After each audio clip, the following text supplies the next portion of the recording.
Salut la compagnie, j'espère que vous allez bien.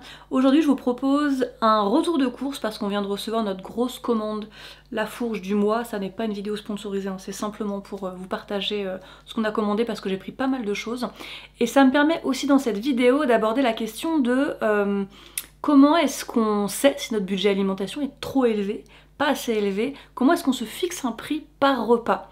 Parce que souvent on peut se dire en voyant des produits en magasin, ah ben ça c'est beaucoup trop cher pour mon budget. Mais on a tendance à ramener ça à un budget sur le mois, un budget sur la semaine, et ça peut être intéressant de se poser la question de pour combien je mange à chaque repas. Alors bien évidemment il s'agit d'une moyenne, dans notre cas bon, nous sommes 5 à la maison, mais les enfants sont à la cantine le midi par exemple, moi je mange seule 4 midis par semaine à la maison, le dimanche on est là tous les 5, 2 fois par jour, donc en fait voilà, évidemment ça reste une moyenne, c'est pas chaque jour on calcule pour combien on mange, mais je trouve que ça peut être très intéressant parce que au moment de faire ses courses, au lieu de se priver en permanence, ça peut permettre d'intégrer dans vos courses, dans vos repas, des produits super sympas, peut-être un peu plus de simili fun qui vous font plaisir, qui vous facilitent la vie, sans pour autant être en train de vous dire ah, je peux pas me le permettre.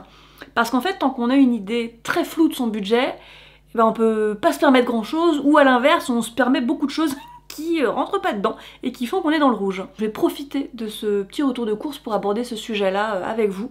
Mais je vais d'abord vous montrer ce qu'on a commandé. Bon, je vous passe les aliments type pâtes, farine et riz, hein. Je pense que vous n'avez pas besoin de moi pour vous donner des idées. J'alterne d'un mois sur l'autre. Hein.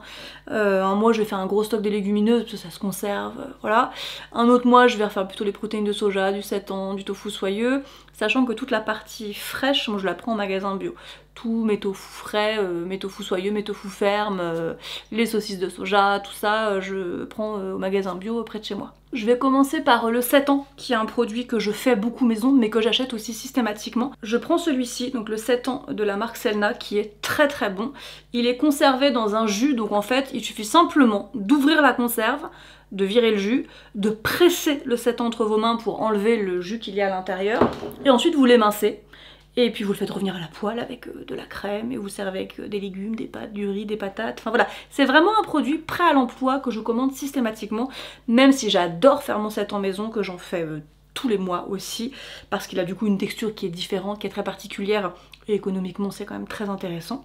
Le seitan est une des sources majeures de protéines végétales, c'est hyper intéressant, et économiquement, et nutritionnellement, donc franchement, voilà, en avoir chez soi, et cette marque-là est très bonne, parce qu'il y a beaucoup de seitans prêts à l'emploi qui sont vraiment pas bons. En raison le seitan, puisque j'ai racheté du gluten de blé.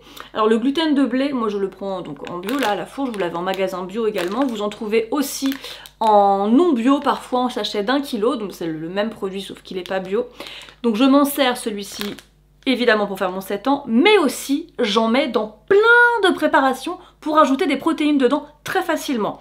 Exemple tout bête, mes pâtes à tarte, systématiquement je vais rajouter 1 à 2 cuillères à soupe de gluten. Ça veut dire qu'il faut ajuster un petit peu la quantité d'eau, mais du coup ça donne une pâte bien ferme, surtout qui est protéinée, donc ça c'est top. Quand je vais faire des cakes, salé ou sucré, je mets 1 ou 2 cuillères à soupe de gluten dedans. Ça permet là aussi d'avoir un apport en protéines qui est un petit peu augmenté. C'est pas mal je trouve quand on veut pas se prendre la tête à chaque repas ou qu'on n'a pas un énorme appétit, qu'on veut pas se retrouver à manger 250 g de tofu ou 150 g de protéines de soja. C'est pas mal d'avoir ce que j'appelle moi les protéines complémentaires, c'est-à-dire des petits apports par-ci, par-là qui au bout du compte vous permettent de pas trop vous prendre la tête parce que c'est quand même ça aussi l'essentiel, hein. C'est pas tellement de pas être carencé en protéines parce que faut quand même le faire pour être carencé en protéines aujourd'hui. Néanmoins, quand on est en transition alimentaire ou qu'on a plein de trucs dans la tête, qu'on a du mal à programmer ses repas, ou alors peut-être parce que vous avez de très très gros besoins, sachant que les très très gros besoins, ça n'excède pas, même dans le cas des sportifs les plus élevés, 2 à 2,5 g de protéines par poids de corps. On n'arrive donc pas non plus à 600 g de protéines par jour, hein. Et là, un produit comme le gluten, les farines de légumineuses, c'est super intéressant de les rajouter dans vos préparations de base. À savoir qu'effectivement, par contre, le gluten donne une texture beaucoup plus élastique, donc il faut pas prendre une recette lambda et juste rajouter du gluten, ça demande toujours d'ajuster un petit peu l'eau, mais sur des recettes relativement simples, comme des pâtes à tarte salées, brisées, voilà, c'est vraiment facile, c'est un apport qui est très sympa. Et ça revient vraiment pas très cher. Parce qu'on peut se dire, voilà, les 500 g de gluten, alors j'ai plus le prix en tête, mais je crois que c'est 6 ou 7 € les 500 g. Il faut savoir que le gluten, ça triple de volume à la cuisson en fait. Donc votre petite quantité de gluten de base, ça devient quelque chose de très conséquent et c'est très intéressant. Donc ça pareil, j'en ai toujours, là j'ai repris qu'un paquet parce qu'il m'en restait 2, mais je voulais refaire un stock sur pas mal de produits ce mois-ci. Je prends aussi toujours du tofu soyeux de la marque Clear Spring. Je l'aime beaucoup parce qu'il a une texture très différente du tofu soyeux que j'aime beaucoup aussi, que je prends en magasin bio de la marque Osoy. Hein. Il est plus ferme, il se tient un peu mieux, il a vraiment plus une texture de flan. Et celui-ci, je m'en sers pour le manger comme ça. Donc je vous mettrai les recettes en dessous, hein, la vidéo, pour vous donner des idées. Mais je le mange comme ça, donc on appelle ça du tofu à la japonaise, avec des poireaux ou des oignons revenus dans de la sauce soja, de l'huile de sésame, en petit déjeuner ou en dîner plutôt léger accompagné de riz. Et il est vraiment, enfin la texture, je l'aime beaucoup. C'est pas un tofu qui a du goût, hein, le tofu soyeux, ça n'a pas beaucoup de goût. Mais du coup de l'accompagner avec des légumes qui sont très très forts en saveur, comme les poireaux, les oignons, bah, c'est super sympa, les algues aussi. Donc ça c'est un produit que j'aime bien et je m'en sers très souvent, alors soit quand je prends des petits déjeuners salés, mais je déjeune assez peu en ce moment, sinon le midi, quand je suis toute seule, c'est vraiment pour moi du coup la protéine prête à l'emploi, j'ai toujours des légumes qui sont prêts dans mon frigo lavé, donc je cuis mes légumes, je prépare mon tofu à côté et bingo. J'ai toujours de la purée de sésame, autrement appelée tahini. Celui de la fourche est assez épais, je l'aime beaucoup, je m'en sers pour mes tartines notamment. Je m'en fais des tartines salées quand je déjeune le matin. Mais je m'en sers aussi pour faire du houmous, auquel cas il est mixé, donc la texture devient très sympa. Dans toutes les sauces, yaourt, sésame, crème de soja, sésame aussi, ou simplement à mettre comme ça sur les plats. Il n'est pas extrêmement fluide, donc il va pas forcément se dresser facilement, mais ça aussi, c'est une très bonne source de protéines. C'est aussi une très bonne source de calcium, c'est pour ça que moi je consomme beaucoup de purée de sésame, parce que c'est une des sources de calcium, pour moi la plus facile à intégrer dans des menus. Je vais pas dire en mode sournois, parce que quand même le sésame ça a une saveur assez marquée, néanmoins là aussi j'en mets systématiquement dans mon appareil à quiche. Il y a toujours une grosse cuillère à soupe de purée de sésame. J'en mets très souvent quand je fais des purées de légumes, mais des purées de légumes qui ont un goût un peu fort, pas purée de pommes de terre.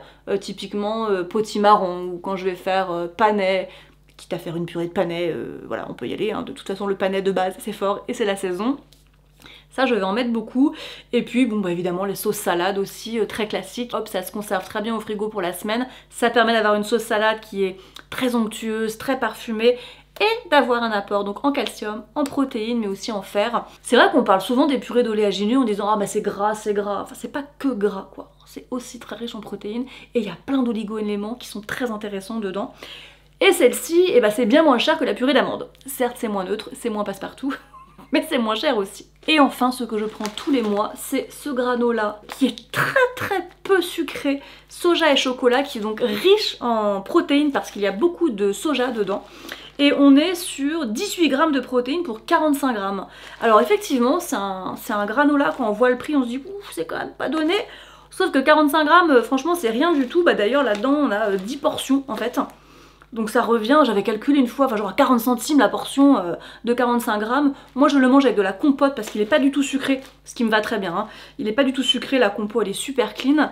Et avec de la compote ou de la purée de fruits, du coup c'est super chouette pour des goûters. Voilà, sur le pouce, qui vous amène quand même 18 grammes de protéines pour... vraiment pas très cher en fait. Hein. C'est pour ça que des produits comme ça ou comme le gluten, faut pas se fier au prix au kilo parce qu'en fait il en faut très peu pour que nutritionnellement ça soit intéressant.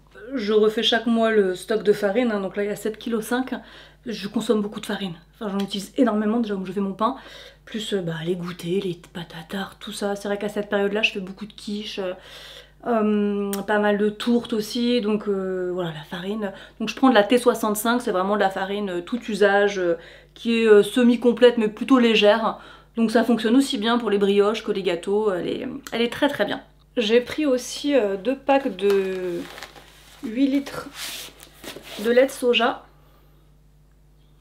Voilà, lait de soja nature. En général, je l'achète au supermarché de mon village. Je vous le montre. C'est cette marque-là que je prends souvent, que j'aime bien parce qu'il est bio et il coûte 88 centimes. Parfois, c'est monté à 98 centimes. Enfin, jamais plus d'1 euro le litre. Et il est très bien. Mais c'est vrai que comme c'est un petit supermarché, bah souvent il y a 3-4 litres qui se battent en duel et puis après c'est fini. Donc comme nous on en consomme beaucoup par semaine, c'est vrai que maintenant j'en prends aussi à la fourche en pack, comme ça j'en ai toujours à la maison, je tombe pas en rade. Et surtout à cette période de l'année, on en consomme beaucoup parce que les enfants aiment bien avoir du porridge chaud le matin, alors que l'été, pas spécialement, mais c'est vrai que là il fait plutôt froid comme on se chauffe au bois, donc un bon petit porridge bien chaud le matin dans le gosier, et tout va mieux. Voilà, tout va mieux. J'achète pas d'autre lait que le lait de soja. Parfois, je prends du lait d'avoine parce que c'est vrai que gustativement, c'est quand même bien meilleur, hein, on va pas se mentir. Mais économiquement, le lait de soja est quand même beaucoup plus intéressant. Nutritionnellement, il est beaucoup plus intéressant. Donc bon, voilà, moi c'est soja, 95%, et puis parfois de temps en temps, un petit peu d'avoine, voilà, mais c'est tout. On achète tous les mois, alors soit à Picard, soit en supermarché, soit là à la fourche, des plats préparés. Alors c'est-à-dire des plats, enfin c'est pas tellement des plats, c'est plutôt des légumes préparés. Tout simplement pourquoi? Parce qu'il y a des soirées en semaine où je ne suis pas là, parce que je vais au sport souvent, et du coup pour que mon mari ait quelque chose à cuisiner de très facile, mais qui soit quand même sain et équilibré, et bah on fait en sorte d'avoir toujours des poêlées de légumes ou des conserves de légumes cuisinés qui vont permettre à moi de pas avoir à réfléchir genre ce soir je suis pas là, qu'est-ce qu'ils vont manger, et à mon mari de pas se dire en rentrant du boulot à 20h, là il faut que je prépare un truc super rapidement, qu'est-ce que je vais faire? Je vous parle de ça parce que souvent ce sont des préparations qui sont un peu plus chères que si vous cuisiniez l'équivalent vous-même. Ça peut être de la soupe en briques, voilà, avant je n'achetais jamais de soupe en briques parce que je fais beaucoup de soupe moi-même, mais en fait je trouve ça super pratique, donc bon, évidemment je n'invente pas l'eau tiède en vous expliquant ça, mais c'est vrai que lorsqu'on est dans une démarche de faire beaucoup de choses soi-même, de faire le plus possible maison parce que c'est moins cher. C'est la raison pour laquelle je fais beaucoup de faits maison, c'est parce que c'est moins cher. C'est pas toujours forcément meilleur au goût, hein. Et bah typiquement, ce genre de produit, pendant longtemps je me suis dit non mais je vais pas payer 3 € mon litre de soupe alors qu'à toi avec 3 € j'en fais 3 à la maison quoi, hein. Et bah sauf que d'avoir ce type de produit maintenant chez moi, ça nous permet d'avoir des soirées où on ne se prend pas la tête, on sait qu'il y a des légumes à table. Quand je ne suis pas là, je sais que les enfants vont avoir à manger de façon équilibrée, et parce que je sais, je lis beaucoup des témoignages de quand je suis pas là, mon mari fait que des pâtes au beurre ou que des pâtes à l'huile ou ses soirées pizza à tous les coups, du coup ça éclate le budget, voilà, donc avoir des alternatives qu'on a anticipées à la maison, bah c'est chouette, et en fait on s'en fout que ça soit pas fait maison quoi, enfin tant que c'est bon. Des petits plats de légumes comme ça préparés, alors j'aime beaucoup la marque Prosain. Bon c'est vrai que pour notre budget familial, clairement c'est de l'ultra occasionnel, hein. Mais ce tagine est très très bon. Sur la fourche, j'aime bien prendre le curry de légumes. Typiquement le type de plat, bah curry de légumes, c'est pas très long à faire maison non plus, c'est pas très cher. Ouais, bah faut quand même le faire, donc d'en avoir en conserve pour des soirées où on n'a pas envie de cuisiner, bah c'est très bien. Et je vous parle aussi de ça parce que on en parlera un peu plus en détail tout à l'heure quand on fera le prix du repas, mais de faire son budget alimentaire, ça permet justement d'intégrer ce type de produit plus cher qu'on ne mangerait pas d'ordinaire. Ça permet de se dire, bah puisque j'ai un budget de temps à la semaine ou de temps à la journée, je sais que ça, je peux l'intégrer, il n'y a pas de problème, et puis le repas d'avant ou d'après, bah je prendrai un repas ou je préparerai un repas qui me coûte moins cher. Ça permet d'intégrer, j'allais dire des petits plaisirs, non, on est quand même sur de la nourriture qui nourrit, donc c'est bien aussi d'avoir des plats préparés, sains, de près. Je fais des goûters et j'achète des goûters. Pendant longtemps, je me suis refusée à acheter des gâteaux en me disant mais jamais de la vie je vais mettre autant d'argent dans des biscuits. Mais à un moment donné, c'est bon quoi, hein. Donc j'adore ces chocos là, qui sont pas des chocos donc, mais on va appeler ça choco parce qu'on s'en fiche, qui sont hyper bons. Bon il y en avait un peu plus mais certains ont été attaqués avant que j'ai pu faire ma vidéo. Donc voilà, je les aime bien, il y en a à la vanille aussi. Ils sont sans huile de palme maintenant et avec une composition ultra minimaliste, enfin genre fait maison. Tu fais pas mieux, hein. Clairement, alors farine de blé, sucre, huile de tournesol, beurre de karité, poudre de cacao, amidon de maïs, poudre à lever, sel. Je veux dire, à la maison, à part peut-être le beurre de karité qu'on ne mettrait pas forcément, mais du coup on mettra du chocolat, donc il y aura du beurre de cacao. C'est la même, hein. Et alors du coup quand je les prends à la fourche, en plus ils sont vachement moins chers qu'en magasin bio, donc je les aime beaucoup.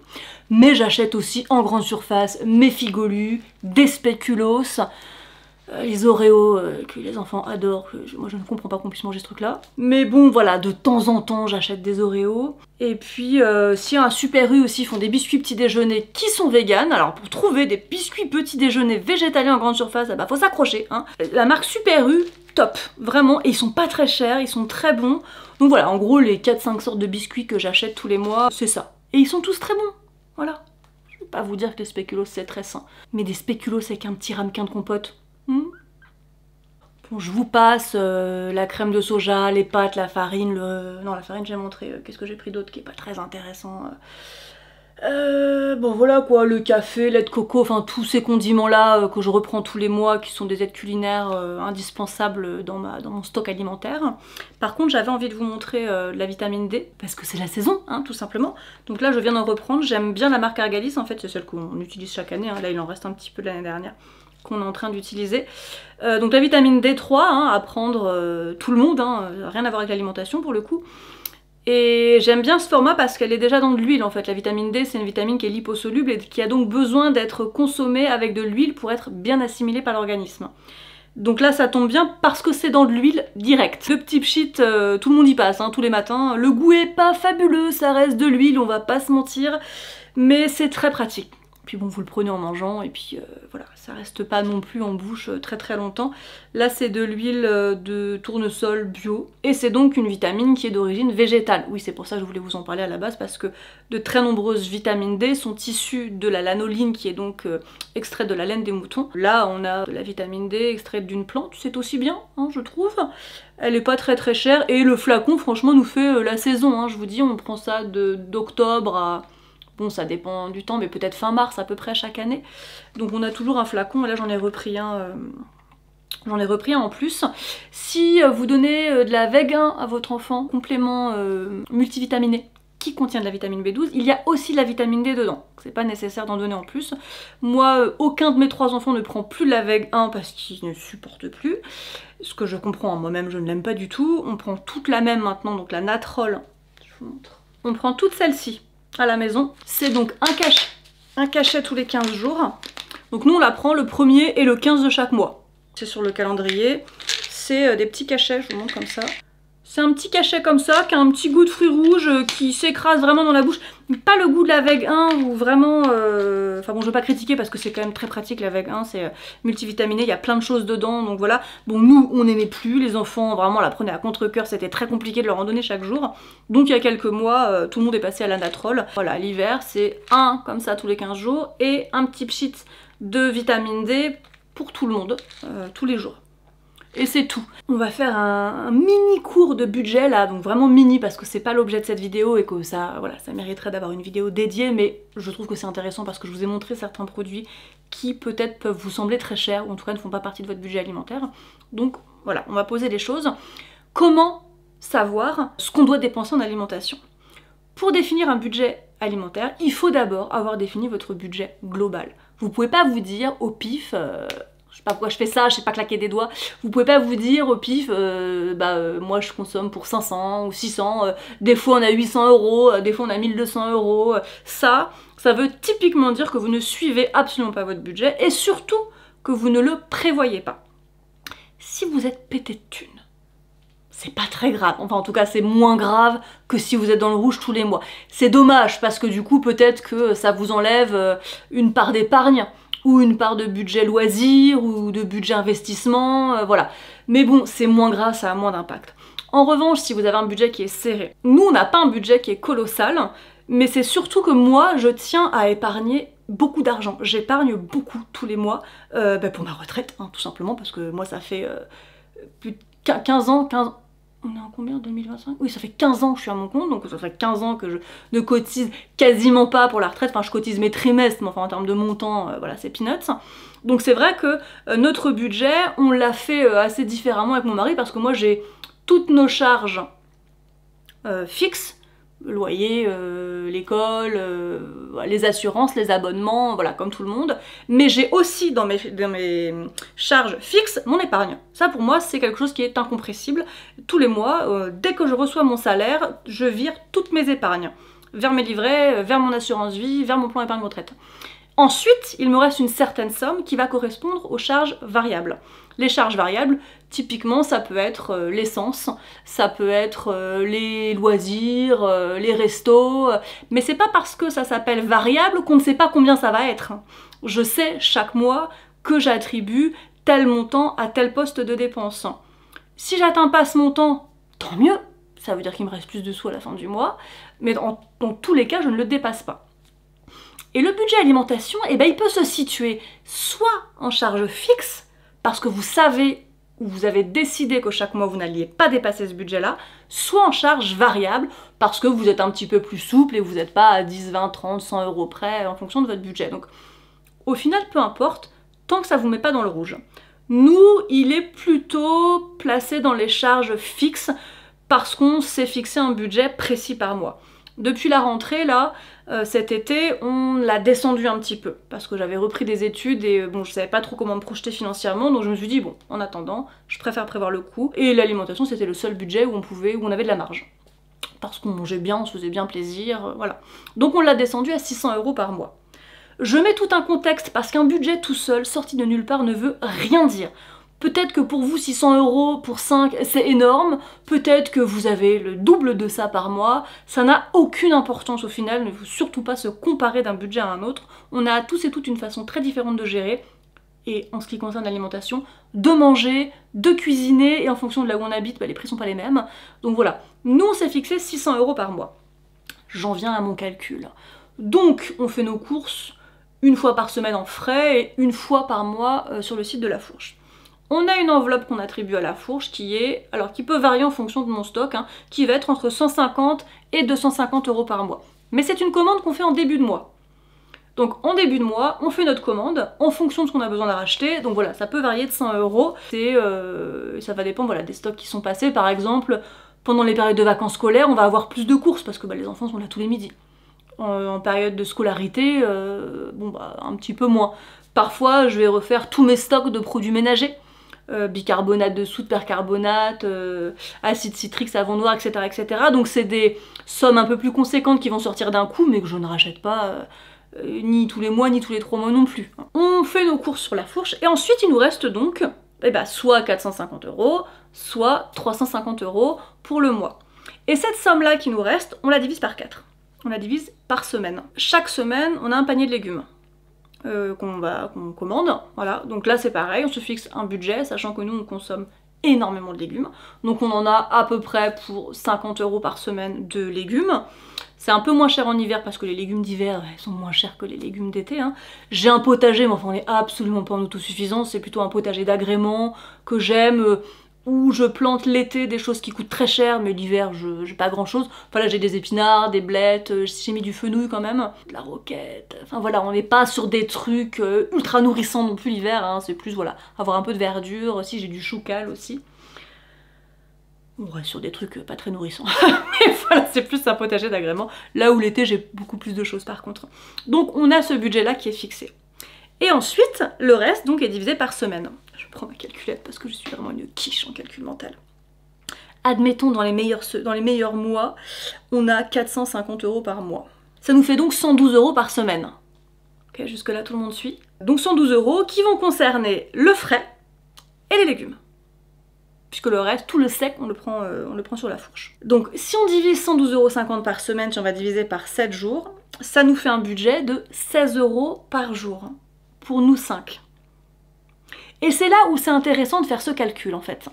Parce que 16 euros par personne, à la fois ça peut sembler pas beaucoup si vous mangez beaucoup de plats préparés, si vous mangez beaucoup de simili qui coûtent cher, on va pas se mentir, hein, les panés, les steaks, les saucisses, tout ça, ça coûte cher. Tout ce qui va être de l'ordre du dessert, du biscuit, tout ça, ça a un coût. Et à la fois, si vous mangez comme nous quand même majoritairement des produits bruts ultra simples, des légumes frais, des céréales complètes, des fruits frais, encore qu'on n'achète pas beaucoup de fruits parce que ça coûte très cher, bah en fait 16 euros ça le fait. Les petits déjeuners, vous voyez par exemple en ce moment les enfants ils sont au porridge. Porridge c'est basiquement sucre, flocons d'avoine, lait. Je pense qu'on ne dépasse pas les 20 à 25 centimes par bol. Bon bah déjà même fois 3 enfants, on n'est même pas à 1 euro, allez arrondissons, parce qu'il y a des pépites de chocolat quand même. Arrondissons à 1 euro pour les 3 enfants de petit déjeuner. Si le midi on va se faire du tofu, on va acheter nos 500 grammes de tofu, moi je le paye 5 euros en bio, tofu frais, nature. Si on ajoute, je sais pas, des poireaux ou des légumes, on va arriver peut-être à 7,50 € le plat. Et c'est là où faire ce calcul est super intéressant. Parce que du coup, ça vous donne une idée quand vous achetez à manger, de vous dire, bah là, si je prends ces 4 escalopes panées vegan à 4,50 €, bah ça me laisse moins de marge pour d'autres repas. Si tous les jours vous mangez des simili ou des saucisses véganes ou des choses qui coûtent très cher au kilo, bah forcément que votre budget, votre prix de repas par jour est beaucoup plus élevé. Donc faites ce calcul en fait. Plutôt que d'arriver devant un produit, de vous dire oh bah non, moi je vais jamais acheter ce curry de légumes à 3 € le petit bocal là, parce que sinon j'ai plus rien pour manger. Mais peut-être qu'en fait vous pouvez, parce que dans votre budget journalier ça rentre. Je calcule pas chaque jour ce qu'on mange, hein. Encore une fois on a l'enveloppe par semaine, nos menus rentrent dedans, point barre. Mais ça permet aussi de savoir ce qui peut dégager en premier si vous dépassez. Typiquement, moi j'achète, en dehors des quelques biscuits que je vous ai cités, j'achète jamais de biscuits. J'achète jamais de gâteaux. Je vais pas acheter non plus, alors les simili, c'est très rare que j'en achète. Et j'ai rien contre, hein, j'adore ça, vraiment j'adore ça. C'est juste que dans notre budget familial, ça rentre quand je les prends au magasin anti-gaspi. Parce que bah c'est souvent moins 50%. Mais peut-être que vous, dans votre budget, ça rentre, et peut-être que ça vous permettrait de manger végétalien beaucoup plus facilement, et puis d'alléger votre charge mentale, parce que ces produits sont prêts à l'emploi, donc c'est top. Voilà, donc je vais pas m'éterniser sur le budget, parce que c'est un gros dossier le budget, voilà, l'idée c'est pas de vous dire comment faire des économies, c'est plutôt votre budget actuel alimentaire, si vous convient, calculez combien ça vous coûte par semaine. Donc soyez honnête, hein, par contre, hein, parce que les 4 € de baguette qu'on va racheter le dimanche matin, le pain au chocolat par-ci, le paquet de bonbons par-là, enfin notez tout votre budget alimentaire, quoi, hein, combien ça vous coûte par mois. Si ça vous convient pas parce que vous êtes dans le rouge, ou vous préféreriez épargner un peu plus, dans ce cas-là, c'est une bonne base pour commencer à y réfléchir. Si ça vous convient, eh bien, calculez par semaine, puis par jour. Et du coup, ça va vous donner un ordre d'idée par repas ensuite. Est-ce que ce repas-là, bah clairement, il est vraiment beaucoup trop cher. Et le repas d'après, bah je vais faire un peu plus attention. C'est pour ça que moi je privilégie beaucoup dans les sources de protéines végétales que je mange, les protéines de soja. Voilà, en termes de rapport qualité-prix, je veux dire, c'est imbattable, hein, c'est vraiment imbattable. Ça revient à une poignée, enfin une dizaine de centimes par personne, voilà, une portion, donc très intéressant. J'avais calculé une fois et on est de l'ordre de 30 ou 40 centimes par personne. Donc si vous rajoutez une bonne tasse de riz avec et puis un peu de légumes, enfin voilà, on arrive à un budget par repas de l'ordre de 2 €, 2,50 €, ce qui est tout à fait correct. Donc vous voyez, c'est pas très cher, hein. C'est un sujet que j'ai abordé dans les grandes lignes là, mais vraiment pour vous montrer, parce que je trouve que c'est très parlant en fait. Pour arrêter de se faire des films dans sa tête en se disant ah c'est trop cher, ou j'ai pas les moyens, ou ça va m'exploser mon budget, bah en fait, calculez votre budget avant. Et du coup ça vous permet de savoir si effectivement ça va l'éclater, ou si vous pouvez vous faire plaisir et puis manger ces produits là qui vous font envie. Si vous avez besoin de ressources pour vous donner des idées, j'ai mon livre que j'ai écrit où j'ai budgétisé chaque plat dans ce livre. Alors évidemment, c'est une fourchette de prix, c'est-à-dire qu'en fonction de là où vous habitez, là où vous faites vos courses, ça peut varier un peu plus, un peu moins, mais ça vous donne quand même une idée. Et là, tous les prix sont calculés à partir d'aliments bio, hein, puisque nous on mange très majoritairement en bio. Donc vous avez vraiment les prix de tout. Et là, bon là par exemple, je tombe sur cake, voilà, cake salé. La base, on est à 1,70 € le cake. Si je prends la version la plus chère dans les exemples que je vous mets dans mon livre, poireau et tofu fumé, parce que le tofu fumé c'est un peu cher, on arrive à un peu plus de 5 €. Pour un cake, pour 4 personnes, vous rajoutez une petite salade à ça, ça vous fait donc même pas 2 € par personne. Vous voyez ce que je veux dire? C'est que c'est intéressant de calculer pour ça. Et vraiment, je ne peux que vous recommander cet ouvrage absolument formidable en toute subjectivité, parce que ça vous donne vraiment une idée de prix par repas, et que vous pouvez multiplier par le nombre de personnes que vous êtes dans votre foyer, et par le nombre de jours de la semaine et le nombre de jours de mois, donc, et ça vous donne votre budget global par mois. Et après vous pouvez l'ajuster beaucoup plus facilement. Bon, j'espère que j'ai été assez claire dans mes explications. Si vous avez des questions, bien évidemment, vous les posez en commentaire et j'y répondrai. Et je vous dis à la prochaine. Ciao!